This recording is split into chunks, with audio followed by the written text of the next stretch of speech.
Hello everyone, James Wilson here, and in this video I want to talk about my theories and if I feel that the polls are accurate, okay?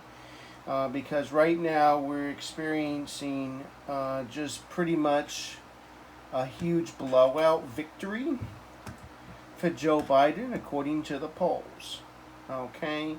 And so I want to talk about that, and I want to talk about why I think these polls might be slanted a little bit. And by how much, I don't know. I can take a guess, but I want to give you a theory, okay? So I'm going to come up with an educational theory here. I believe that Democrats, there's a certain, first of all, I'll say this, there's a certain population, okay, that is scared of the coronavirus, okay? They're scared of the virus, and they're going to stay home. And those people, in my opinion, are going to vote Democrat more than people who don't, okay? So, I'll give you a list here. So Democrats who stay home, they're scared of the virus, they're going to stay home. They're most likely going to vote for Joe Biden. Out of all the categories I'm about to say, those people are more likely to vote for Joe Biden than any other category that I'm about to explain. Okay? Independents who are scared to go out because of the virus, so they stay home. They are more likely to vote for Joe Biden than any other independents and Republicans. Okay?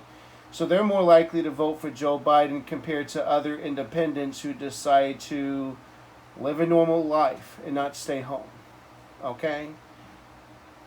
Number 3, Republicans who are scared of the virus and stay home are more likely to vote for Joe Biden compared to any other Republican. Okay? So there's going to be some obviously overlapping on this. But the reason why I want to talk about this is because staying home versus going out. Okay? If you stay home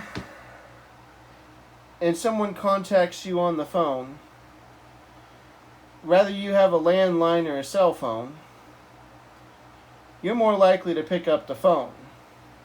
Okay? If you're having a good time with friends at a party, or you're at a restaurant, and you're hanging out with friends or family, and you get a call from an 800 number or a call from a number you don't recognize or just says call on it, you don't know who's calling you, are you really going to pick up that phone? I mean, I sure in the hell wouldn't.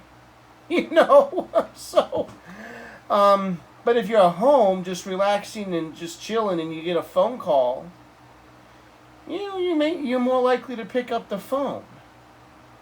Okay?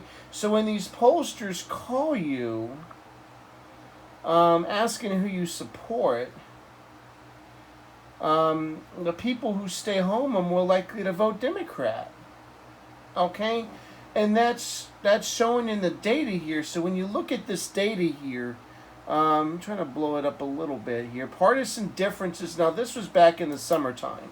But still, it's going to be slanted. It's still going to be, it may not be this low for Democrats and this low for Republicans.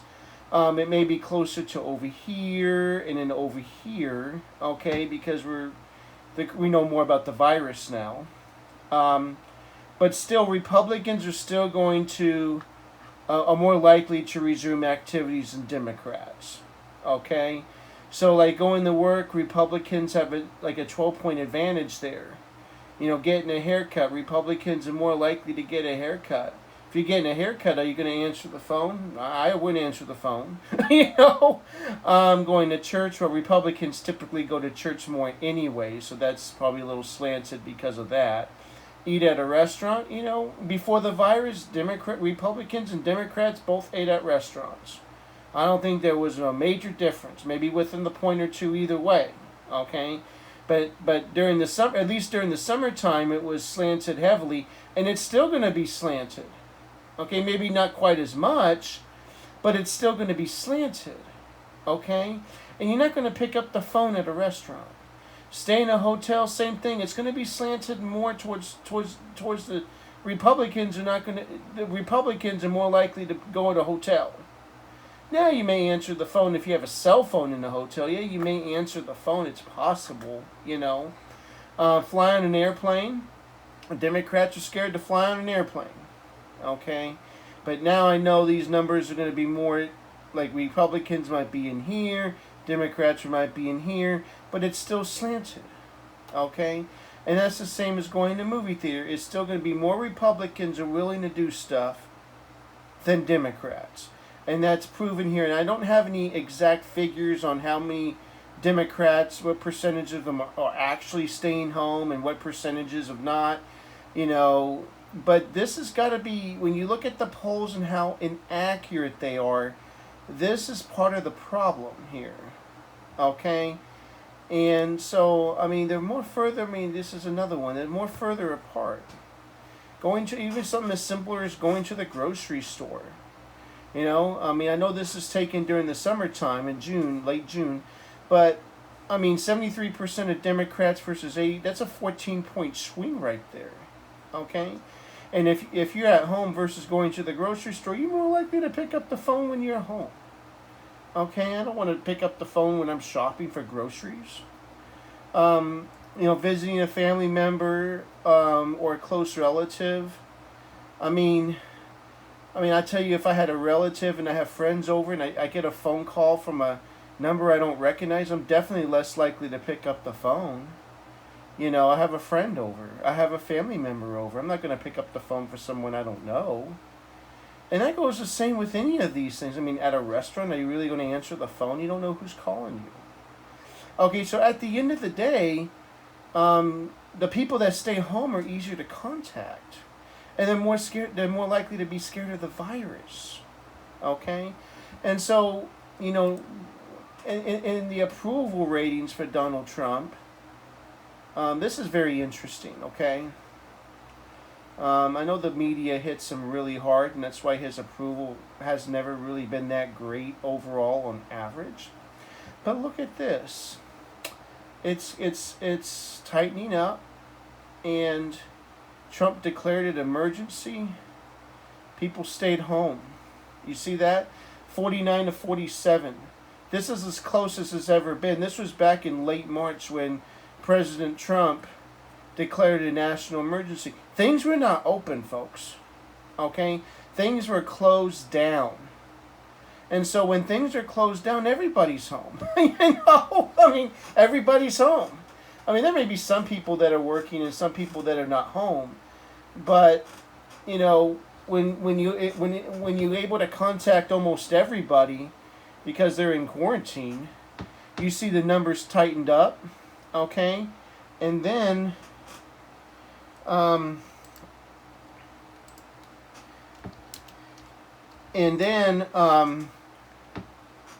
after that, it expanded. People started to go out. Now, this was before George Floyd, from May 7th all the way to May 7th, all the way to the end of May. You know, before, or I should say before Memorial Day. You know, it started to pick up where he was losing support. Because people were getting back out there. You know, people are not going to stay home all day. And of course, George Floyd may have hurt his chances temporarily. Okay, but you see he's coming back right here. When the DNC and the RNC, when people started figuring out what was really going on, it started coming back. But people were still out and about. Okay? And yes, President Trump's debate and the fact that he got coronavirus did not help him. He may have lost some support there. He could get it back. Who knows? It seems like there's a segment of the population that is, up in the air right now. Okay, but looking at the polls here, okay, looking at the polls, get back into the screen here. Okay, so Biden's up by 4.7 points, and the national average is 10.2 points. Okay, and and you know what? With Trump getting the coronavirus and him being in the hospital for a few days, I know he got the best treatment possible. But he did say he wanted others to get that same treatment at no cost. I'm not exactly saying that that's going to happen, but just overall, with him getting the virus and he's being okay after a few days, and now he tested negative for the virus. And now Chris Christie, I don't know if you guys seen what he looks like. He has asthma and he's weighs probably almost 400 pounds, and he got the virus and he's great after a couple of days. And so now people are not becoming as scared and they're leaving their houses. Okay? And you got this spring fever kind of deal. They couldn't leave their house, and people didn't leave their house. So no more people are going to probably start leaving their house. Okay, they want to get out and do stuff. They're tired of staying in their house. And so there's going to be a segment of the population that realizes, what, this is as bad as I thought it probably was. So I'm going to leave the house. So what I'm projecting to happen is Trump's going to Biden's lead's going to widen in the polls, okay? Because it's hard to contact somebody if they're not answering the phone. And if they're out doing stuff and living their life, it's harder to contact them. Now, before when you had like Romney against Obama, you didn't have the virus. You didn't have the virus when Trump went against Clinton, and the polls were still off, okay? So when Trump went against Hillary Clinton, the polls were still off. Now they're going to be off even more. By how much, I don't know. Okay? Is he losing support? Is he gaining support? Is it about the same? I mean, the biggest deal here, I don't know. I will tell you, I do believe that Trump would get at least 260 electoral votes. Let me go to 270.com and explain here. Okay, so just based off of that, and this is just based off of this right here. Okay, it's kind of like how I feel right now. I have Nevada going blue because I had the mail-in voting. I just don't trust the post office. I don't trust that they support Joe Biden. I don't believe it's going to be fair. I don't know. Nevada, out of all the states that Trump lost that he could possibly win, like New Hampshire, Minnesota, and Nevada, he did lose by a higher percentage. Now it is swinging right to the right big time. So if it's a fair election, it could go red. I just have my doubts on that because of the mail-ins, okay? But you have these 5 states up here, okay? And the polls are definitely showing Trump losing big time, okay? And so when you look at these polls by the state, I'll start with and some of them he's losing by like 3 or 4 points. And I think that he's going to win because of the polling of the virus. People are staying home and they're scared. But I don't know by how much. So Minnesota, like right now, out of the last 5 polls, Biden is up by 9%.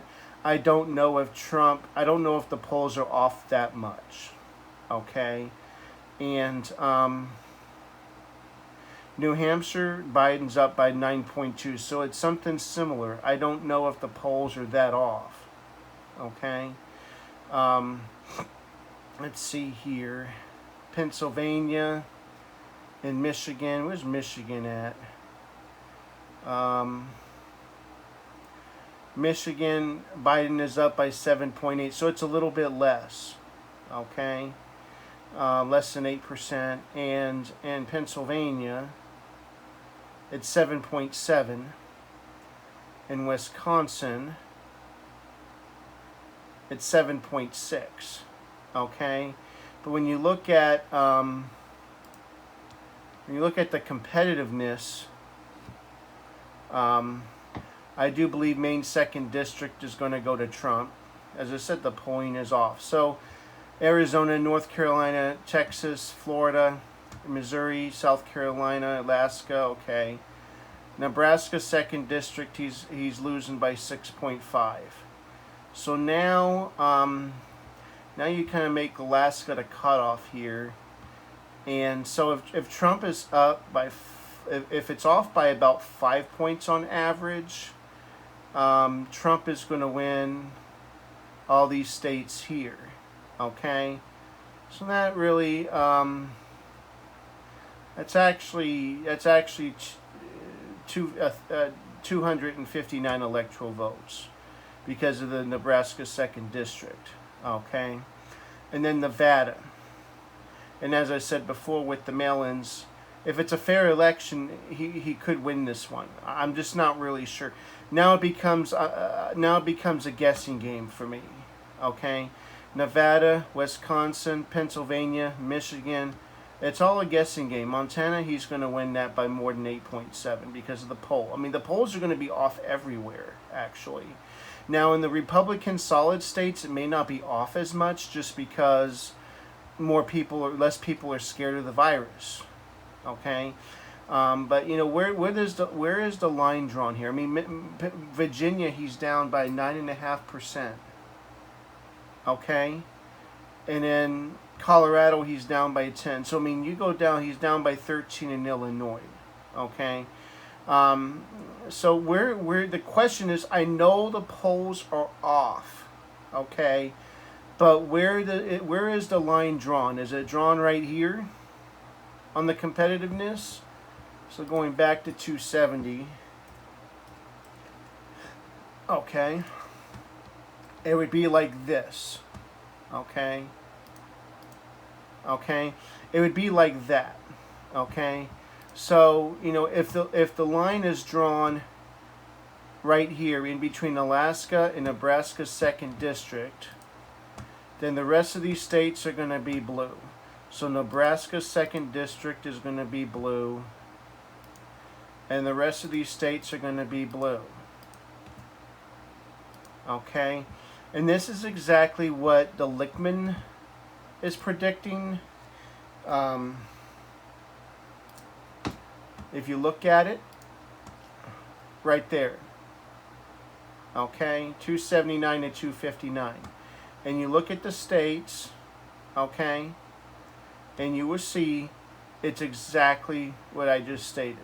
Okay, so, and this was back in August, so that's very interesting. So this is what I'm going to say, that this is Trump's worst case scenario right here.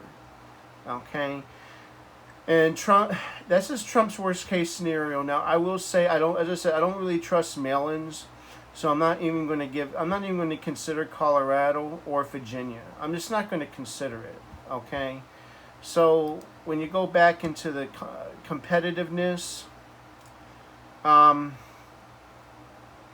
you know, you have Wisconsin after Nevada. So, if that goes red,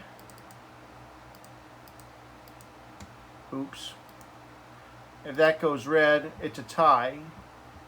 Okay, and Pennsylvania is right there with them. Okay, so go back to Pennsylvania. And Pennsylvania, it did trend red heavily.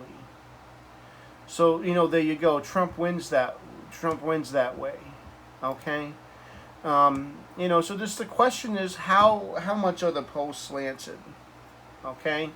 I will say this: I am very confident that it's at least 5%. Okay. I'm going to give Trump at least 5%. And as I said, I think the polls are going to be even more off. Once people get even um, not even more comfortable going out to places, um, it's even going to be worse for Donald Trump as far as the polling. I mean, when I looked at I did looked at this graph here, and I was just curious of who's open and who's not. You know what I mean? And most of these states are open. Like even Colorado, they're open for the most part. Okay?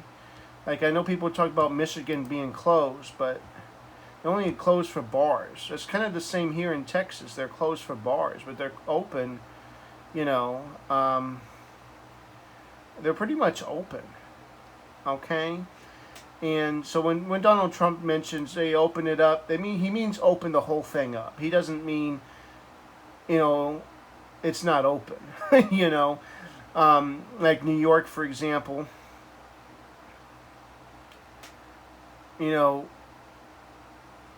So people can't drink or food and dining is open depending on what you consider. But some of these businesses can't be open yet. I think that's pretty sad, but that's true. Like California, says places of worship, houses of worship in some counties. They don't even allow worship in certain counties. Okay, so it's extremely liberal, extremely controlling. People talk about freedom and I hear all these liberals saying that Trump is a tyrant, that he doesn't believe in freedom. When you look at the party, when you look at the Republican Party versus the Democrat Party, you will find out that the Republican Party, there's more freedom in there. Okay? And like, this is Minnesota. I mean, everything's open. So when everything is open, it's going to be slanted towards the Democrats even more. So that's why I was looking at this, because the more states that are open, the more likely that the polls will be slanted more, because more people will be out and about doing their thing. Okay, so like Florida is a great example. Florida, the whole state is open in Florida. Everything is pretty much open. So that's going to be, there's going to be some people that are scared of the virus that's going to stay in their house. And it's going to be much easier to contact those people. Okay? So, at the end of the day, it's going to be, I believe it's 5 to 10 points. I believe it's 5 to 10 points. And the reason why I say that is when I look at the polling. So you have to look at the trends. See, I believe in the trends. Okay? I believe that Ohio will more likely vote for Trump than Georgia. I do believe that. I don't know about Iowa. Okay? But, I do believe that the trends are there. Okay? And so, Arizona's less likely to vote for Trump compared to Ohio. Yeah, I believe that. So the trends are there. It's just that it's weighted in favor of the Democrats. Okay? So, where does the buck stop? If Pennsylvania votes for Trump, then Wisconsin votes for Trump. Okay, fine. But we had another video that I pretty much said that there's a lot of less voting in Wisconsin, and Hillary Clinton lost a lot of votes, and Trump picked up a lot of votes in Pennsylvania. Okay, but Michigan is right there too. I mean, all these 3 states are right there, but Minnesota's like over a point away. So, and then New Hampshire, so it's like, this feels like a 2016 all over again. I mean, it could very well be a 2016 all over again, okay? So, it could very well be like this. And of course, if that's the case, then Nebraska's 2nd district's going to go to Trump as well. And that's the same as it was last time. So I don't know, as I said, at the end of the day, I don't know I know the polls are wrong. I know for many different reasons. I think the virus is the main reason. I do believe that maybe conservatives are less likely to answer the phone. Yeah, that's possible. But that's been the same no matter what year it is. I guess because of the law and order deal and the things that are going on in this country, people are less likely to want to say they support Trump. But you see a lot of support out there. Okay? So I'm inclined to believe it's the virus. I'm inclined to believe that people are scared to get out of their house because of the virus, and they're much more easier to be contacted than not. Okay, and people that are enjoying their lives, they're less likely to respond to the polls. Okay? So this is kind of how the map is right now. I kind of feel that I know the Iron Range, a lot of the union support is supporting Trump. I just don't know. That is 9%. It may not be that high. And that goes the same with New Hampshire. So it really just comes down to these three states right here. It could go either way. I don't know what the true number is. Some of these states, like how they vote, some of them mailed in absentee ballot request forms. Some of them you have to request one. If you have to request an absentee ballot request form, there's 3 steps. Number one, and this is, now I'm kind of switching gears here a little bit. But this talks about if they want to vote by mail, you have steps that you have to do. Nevada, they mail you a ballot. Okay? It's easy like a Staples button. Click, that was easy. Okay? But these states are not mailing out ballots. Okay? If they mailed out ballots, Trump might be that's not good for Trump. Okay? But these states, either they're automatically mailing out absentee ballot request forms, or you have to register, you have to apply for an absentee ballot, or you have to apply for a mail-in ballot. To me, applying for a mail-in ballot and applying for an absentee ballot are the same. But it depends on who initiates it. If you have to initiate it, then you have to do something to initiate it. You have to go online and request one. That's the first step. The second step is you get the absentee ballot form, and you fill it out and send it back to get your actual ballot. Okay, and then you get your ballot. And so those are the steps. But some states, they send out the absentee ballot request form automatically to all voters. Now, it makes it a little bit easier, obviously, because all you do is fill out the absentee ballot request form, and then you get your ballot. So you got to do that, send it in, get your ballot, and then send it in again. Okay?